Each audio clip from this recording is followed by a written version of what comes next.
साथियों, इस समय देश अपनी आजादी के 75 वर्ष का पर्व मना रहा है। आजादी का अमृत महोत्सव गुलामी के लंबे कालखंड में असंख्य बलिदान देकर हमने ये आजादी हासिल की है। इस आजादी की रक्षा करने का दायित्व हम सभी हिंदुस्तानियों के सर पे है। हम सबकी जिम्मेवारी है। आजादी के अमृत काल में हमारे सामने नए लक्ष्य हैं, नए संकल्प हैं, नई चुनौतियां भी हैं। ऐसे महत्वपूर्ण कालखंड में आज का भारत अपनी शक्तियों को लेकर भी सजग है और अपने संसाधनों को लेकर भी। दुर्भाग्य से पहले हमारे देश में सेना से जुड़े संसाधनों के लिए ये मान लिया गया था कि हमें जो कुछ भी मिलेगा विदेशों से ही मिलेगा। हमें टेक्नोलॉजी के मामले में झुकना पड़ता था, ज्यादा पैसे खर्च करने पड़ते थे। नए हथियार, नए उपकरण खरीदने होते थे तो प्रक्रिया सालों साल चलती रहती थी। यानी एक अफसर फाइल शुरू करें, वो रिटायर हो जाए, तब तक भी चीज नहीं पहुंचती थी। ऐसा ही कालखंड था।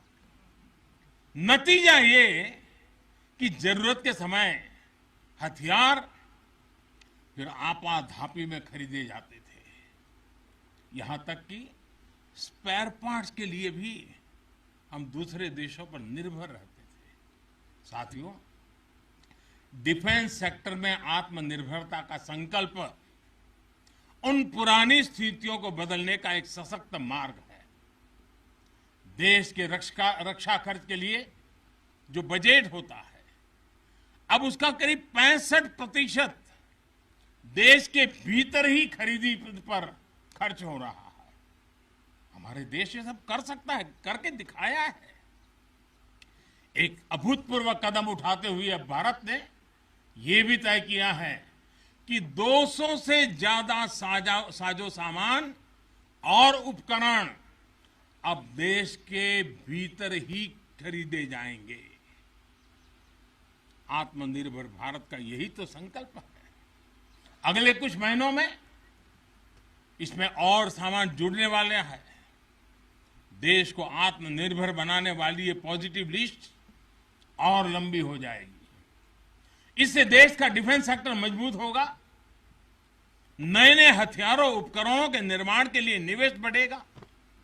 साथियों, आज हमारे देश के भीतर अर्जुन टैंक बन रहे हैं, तेजस जैसे अत्याधुनिक लाइट कॉम्पैक्ट एयरक्राफ्ट बन रहे हैं।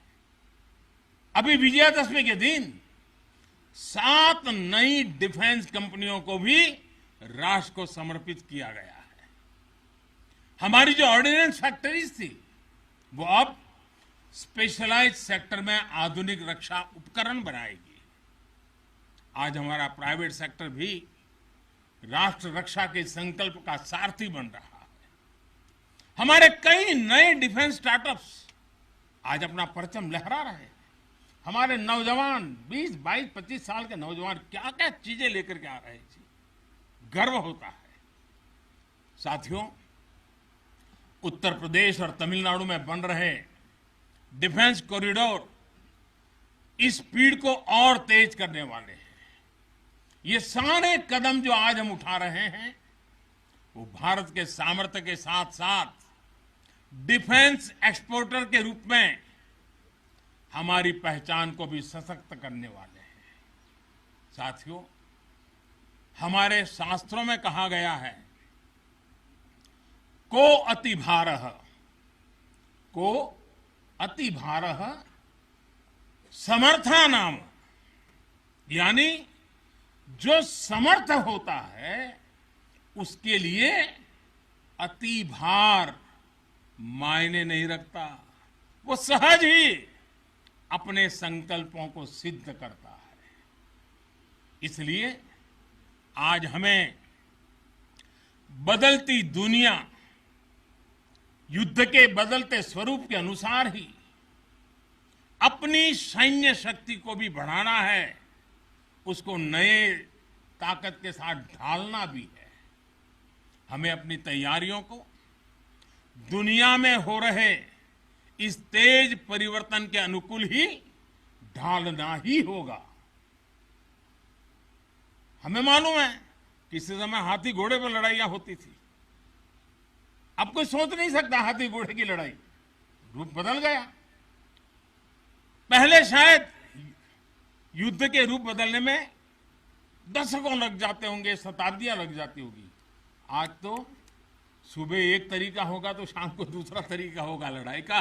इतनी तेजी से टेक्नोलॉजी अपनी जगह बना रही है। आज की युद्ध कला सिर्फ ऑपरेशंस के तौर तरीकों तक ही सीमित नहीं है। आज अलग अलग पहलुओं में बेहतर तालमेल, टेक्नोलॉजी और हाइब्रिड टैक्टिक्स का उपयोग बहुत बड़ा फर्क डाल सकता है। संगठित नेतृत्व एक्शन में बेहतर समन्वय आज बहुत जरूरी है। इसलिए बीते समय से हर स्तर पर लगातार रिफॉर्म्स किए जा रहे हैं। चीफ ऑफ डिफेंस स्टाफ की नियुक्ति हो या डिपार्टमेंट ऑफ मिलिट्री अफेयर्स का गठन, ये हमारी सैन्य शक्ति को बदलते समय के साथ कदम ताल करने में अहम रोल निभा रहे हैं। साथियों, आधुनिक बॉर्डर इंफ्रास्ट्रक्चर भी हमारी सैन्य ताकत को और मजबूत करने वाला है। सीमावर्ती इलाकों की कनेक्टिविटी को लेकर पहले कैसे काम होता था, ये आज देश के लोग, आप सभी भली भांति जानते हैं। अब आज लद्दाख से लेकर के अरुणाचल प्रदेश तक, जैसलमेर से लेकर के अंडमान निकोबार द्वीप तक, हमारे बॉर्डर एरियाज में, हमारे समुद्री तट पर जहां सामान्य कनेक्टिविटी भी नहीं होती थी, वहां आधुनिक रोड, बड़े बड़े टनल्स, पूल और ऑप्टिकल फाइबर जैसे नेटवर्क बिछाए जा रहे हैं। इससे हमारी डिप्लॉयमेंट कैपेबिलिटी में तो भूतपूर्व सुधार हुआ ही है। सैनिकों को भी अब बहुत अधिक सुविधा हो रही है।